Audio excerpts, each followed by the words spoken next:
Hi hello வணக்கம். நம்ம delta 7 சேனலுக்கு உங்களை அன்போடு வரவேற்கிறேன்.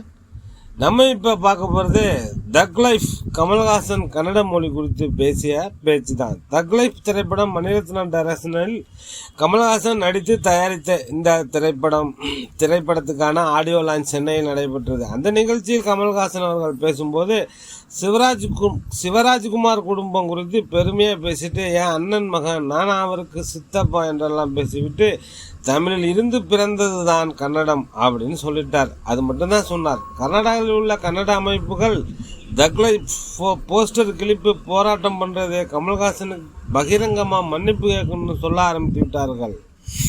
2500 ஆண்டுகள் பழமையான மொழி கன்னடம். கமல்ஹாசன் மன்னிப்பு கேட்டால் தான் தக் லைஃப் திரைப்படம் கர்நாடகாவில் திரையிடுவோம், படத்துக்கு தடை விதிப்போம் அப்படின்னு கர்நாடக அமைச்சர்கள், கன்னட அமைப்புகள், முதல்வர் சித்தராமையா வரை பேசியிருக்கிறார்கள்.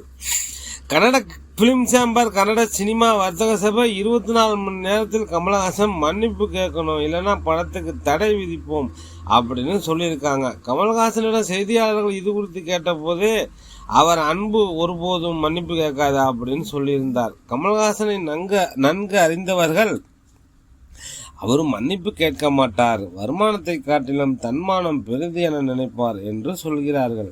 ஏற்கனவே ரஜினிகாந்த், சத்யராஜ் போன்றவர்கள் வருத்தம் தெரிவித்து மன்னிப்பு கேட்டிருந்தார்கள். காலா படத்துக்காக ரஜினிகாந்தும், பாகுபலி படத்துக்காக சத்யராஜும் வேற வழியே இல்லாமல் வருத்தம் தெரிவித்தார்கள். ரஜினிகாந்த், சத்யராஜ் போல் சராசரி நடிகராக்காமல் மொழியியல் அறிஞர்களால் நிரூபிக்கப்பட்ட உண்மையை தான் கமல்ஹாசன் சொல்லியிருக்கார். தமிழில் இருந்துதான் தெலுங்கு, மலையாளம், கன்னடம், துளு உட்பட எல்லா மொழிகளும் பிறந்தது. அனைத்து மொழிகளுக்கும் தாய் தமிழ்தான் என்கிற உண்மையை சொல்லியிருக்கார்.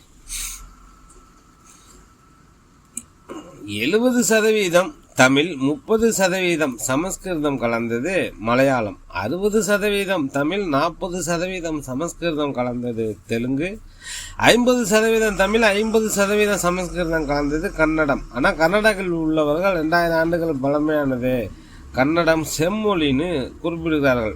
முதலாக செம்மொழி அந்தஸ்து இந்தியாவில் வழங்கப்பட்டது தமிழுக்கு தான். மன்மோகன் சிங்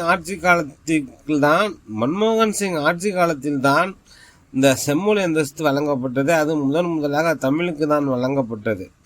தமிழுக்கு வழங்கப்பட்டதை பார்த்து அரசியல் அழுத்தம் கொடுத்து கன்னடம், தெலுங்குக்கும் செம்மொழி அந்தஸ்து வழங்கப்பட்டது. சிவராஜ்குமார் கமல்ஹாசனுக்கு ஆதரவாக கருத்து தெரிவித்துள்ளார். கன்னட அரசியல்வாதிகளை பார்த்து நீங்கள் கன்னடத்திற்கு என்ன செய்தீர்கள் என்று கேள்வி எழுப்பியுள்ளார். இந்த பிரச்சனையில் தமிழக அரசியல்வாதிகள் கமல்ஹாசனுக்கு ஆதரவு தெரிவித்திருக்கிறார்கள்.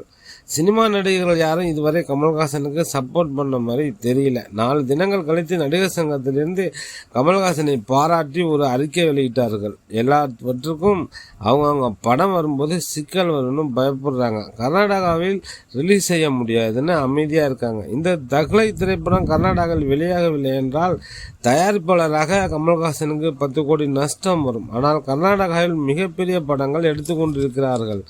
கேஜிஎஃப், காந்தாரா போன்ற திரைப்படங்கள் தமிழ்நாட்டில் 100 கோடிக்கு அதிகமாக ஷேர் கிடைக்கும். இந்த பிரச்சனையினால் கர்நாடகா இண்டஸ்ட்ரிக்கு தான் மிகப்பெரிய நஷ்டம் வரும்.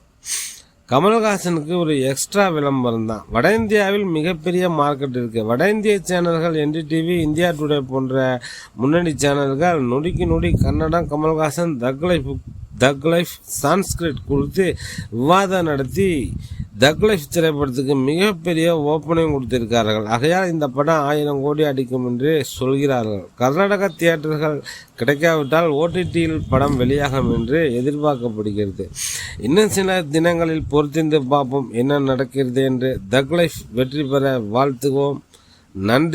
நன்றிகள் பல.